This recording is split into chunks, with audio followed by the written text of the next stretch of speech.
Tenemos unos invitados muy especiales, pero antes queremos agradecer a Comic Con Panamá por este espacio, al igual que a Farmacias Arroya, patrocinador de la Fanzone, y también a nuestro patrocinador de algunos obsequios que estaremos dando, la tienda Robin. Por favor, al terminar la exposición no se vayan, ya que habrá obsequios para todos. Y arrancamos. Paladines en campaña. Conmigo tengo a algunos expertos en el ámbito del cómic. Tengo a Super Geek PTY, quien es coleccionista de cómics, especialista en DC. Así que ya saben, lo pueden seguir y demás, y van a tener siempre allí retroalimentación sobre lo que está pasando en el cómic de DC. Harley Mitchell, abogado, ambientalista, eh, coleccionista con más de 40, con 40 años de experiencia y una gran colección, quizás una de las más grandes de Panamá, eso debe ser verificado. Y tengo acá a mi izquierda a Héctor de Viñetas Capas y Maya, que es un proyecto muy interesante que nos mantiene al día sobre lo que pasa con los superhéroes en multimedia, en diferentes medios. Mi persona, Alfredo Donado, que ideé este panel que espero que resulte de gran interés para todos. Ok, para colocar los pensamientos del público en el lugar adecuado, tengo unos pensamientos aquí que les voy a citar. Son unas citas que nos hablan de la relación entre el poder y la política, el derecho, la justicia. Así que le prestan atención porque este es un panel para abrir la mente. Como a ver, justicia es el principio de toda fundación divina de fines. Poder es el principio de toda fundación mítica de derecho. Walter Benjamin. La guerra es la continuación de la política por otros medios. Carl von Clausewitz. Y finalmente, que podemos relacionar quizás más con los superhéroes directamente, tendrá el supremo derecho sobre todos quien posea el poder supremo, con el que puede obligarlos a todos por la fuerza o contenerlos por miedo al supremo suplicio que todos temen, sin excepción. Baruch Spinoza. Consideraciones importantes a tener en cuenta es que en esta presentación, como vamos a estar hablando de mensajes políticos, vamos a usar la definición más amplia que nosotros consideramos de política como la actividad del ciudadano cuando interviene en asuntos públicos de cualquier forma. Estamos en un año que ha sido muy agitado a nivel político por el tema de las elecciones, pero como vamos a ver, la actividad política ni comienza ni termina con las elecciones. Otra consideración importante en este panel es que vamos a estar concentrándonos en cómics de superhéroes y por tanto la meca del cómic de superhéroes, sus orígenes, Estados Unidos, por lo que nos vamos a centrar en la producción de ese país. Y finalmente sobre los objetivos de nuestra presentación, que es que se tenga una mirada más amplia sobre los cómics de superhéroes, ya que por su contenido de entretenimiento a veces se pasa por alto los mensajes políticos que están presentes y es una nueva forma de disfrutar, así que se pueden releer obras que ya habían tenido o si no le habían dado la oportunidad al cómic por algún estigma, se van a dar cuenta de que pueden haber mensajes muy profundos en ellos que valen la pena para todas las edades. El primer tema sobre el que estaré hablando va a ser la influencia de la ética superheroica en la política. ¿Qué hacer con el poder?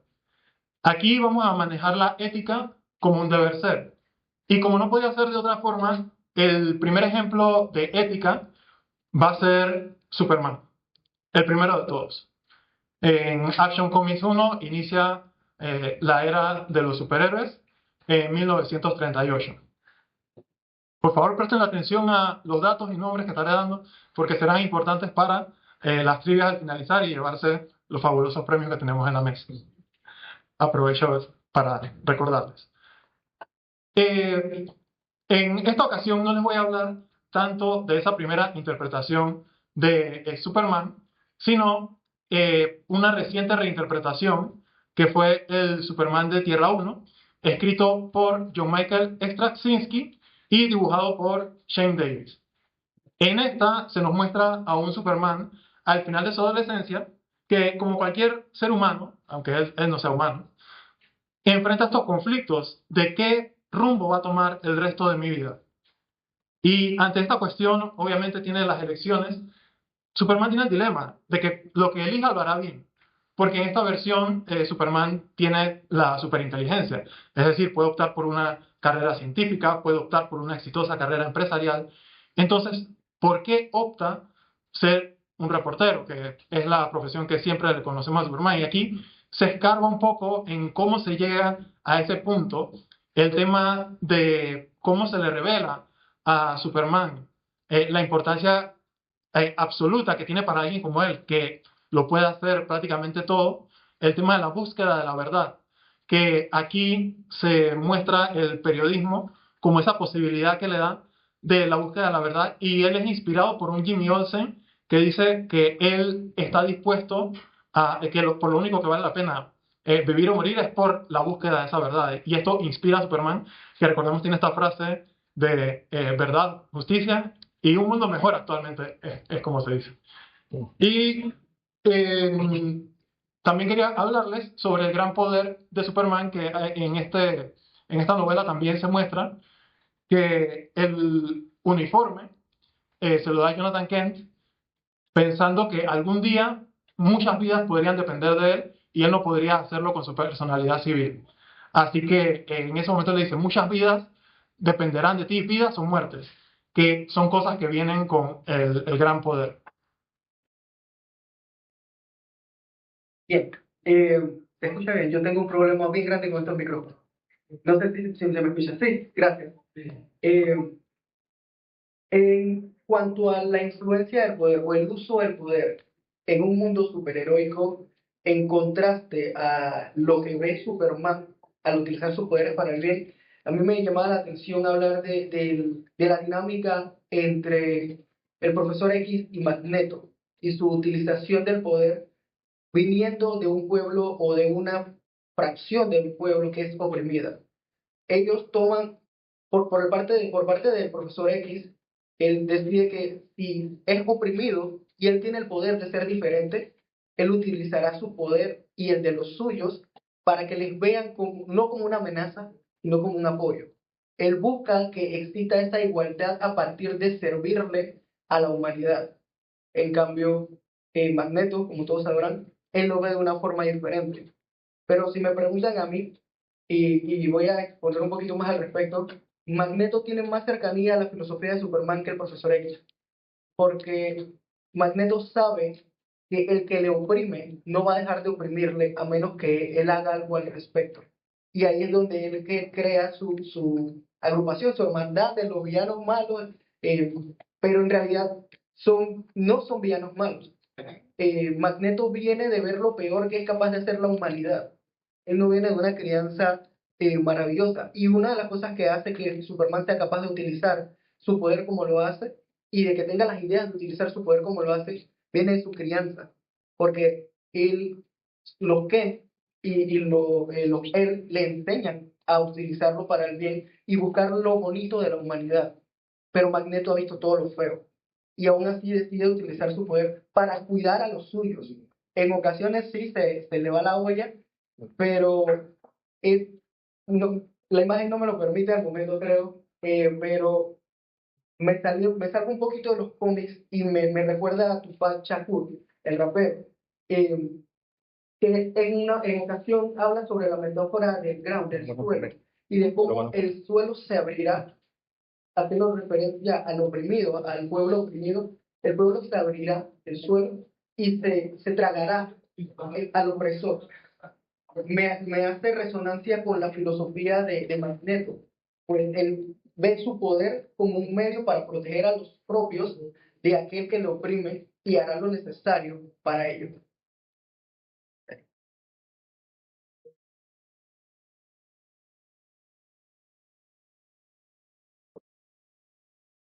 Wow, muchas gracias por estar aquí, muchas gracias por invitarme al panel. La verdad es que es muy emocionante poder estar aquí en el marco de un Comic Con como este.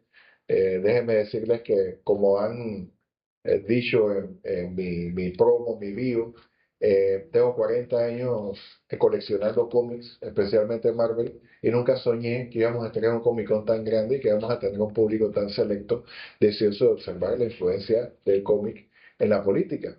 Y yo creo que es también al revés. La política del cómic se puede ver de dos maneras.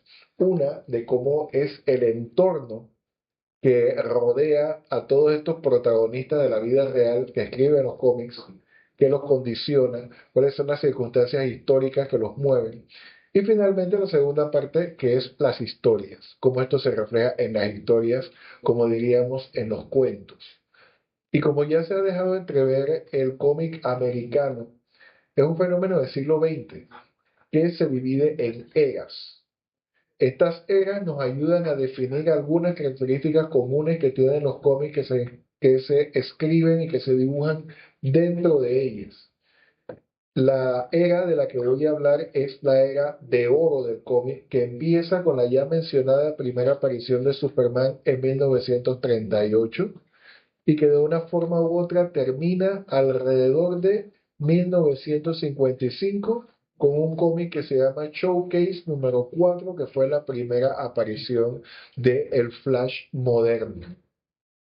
De ahí en adelante hay cuatro eras diferentes, la de plata, la de bronce, la moderna. Yo considero que nos encontramos en una etapa postmoderna del cómic. No hay tiempo para poder explicárselas, pero vamos a hablar primero de la edad dorada. Como ya han visto en la propaganda de Internet, esta pequeña intervención tendrá que ver con la guerra en la edad dorada del cómic. Y esta edad dorada, aquí traje para demostrar, tiene mucho material de donde sacar. Hay revistas especializadas sobre esta edad dorada que se caracteriza mucho por haber empezado en un periodo entre guerras y de la misma guerra, me refiero a la Segunda Guerra Mundial. ¿Por qué digo entre guerras? Porque según muchos autores, la Primera Guerra Mundial que terminó en 1918, habiendo empezado en 1914, y la Segunda Guerra Mundial, que empieza aproximadamente en 1939, se consideran una secuencia de la otra. Así que el cómic americano de la Edad de Oro inicia en un periodo entre guerras. Y aquella famosa portada que lamentablemente todavía no podemos ver acá, sobre la historia imaginaria de cómo Superman terminaría la guerra, que ahora traería polémica, en ese tiempo no. ¿Cómo la terminaría? Secuestrando a Stalin, secuestrando a Hitler y llevándolos ante la Sociedad de Naciones para que respondan por sus crímenes de la humanidad. Y la portada del Capitán América número 1, donde el capitán invade me imagino que la Cancillería alemana, y noquea a Hitler de un solo golpe. Ahí están. Esas portadas son de 1940. Como ya dijo Alfredo muy bien, estamos hablando de cómic americano. En ese tiempo, Norteamérica todavía no había entrado en la guerra, en la Segunda Guerra Mundial. Así que este sentimiento entre guerras era palpable. Los autores de cómics querían una sociedad más beligerante y lo manifestaban a través de los cómics. Incluso en el DC de la época, el mismo Adolfo Hitler, como pueden ver ahí, e incluso ahí me parece ver, aparte de su estado mayor, son personajes de cómic muy frecuentes, no solamente en DC, sino también en Marvel. Sin embargo, de ahí en adelante, y aquí es muy importante saber que la era dorada tiene repercusiones en las demás eras, así que mucho de lo que se cuenta de la Segunda Guerra Mundial se hace mediante el recurso narrativo del retcon. En los 60 se habla de la Segunda Guerra Mundial, en los 80 se habla de la Segunda Guerra Mundial. El cómic que está a su mano derecha es ya un retcon porque pertenece ya a una edad más moderna, pero ahí explican de que los héroes de la DC no llegaron a derrocar a Hitler porque Adolf Hitler se hizo, porque como todos sabemos, Hitler tenía una propensión a la colección de cosas espirituales, de reliquias antiguas, y entró en posesión, dentro de las historias, de la lanza del destino. La lanza del destino de la DC, a menos que me corrijan acá, es la lanza que penetró las costillas de Jesucristo. Y el poder mágico de esta reliquia evitó que los héroes de la DC llegaran a Europa y por lo tanto no terminaron la guerra, a diferencia de los héroes de Marvel, donde el Tercer Reich era protagonista, más todavía como villano, y también a través del recurso del Redcon fueron los héroes de Marvel los que terminaron con el régimen del terror de Adolf Hitler. No les spoileo cómo, porque eso ya sería pecado.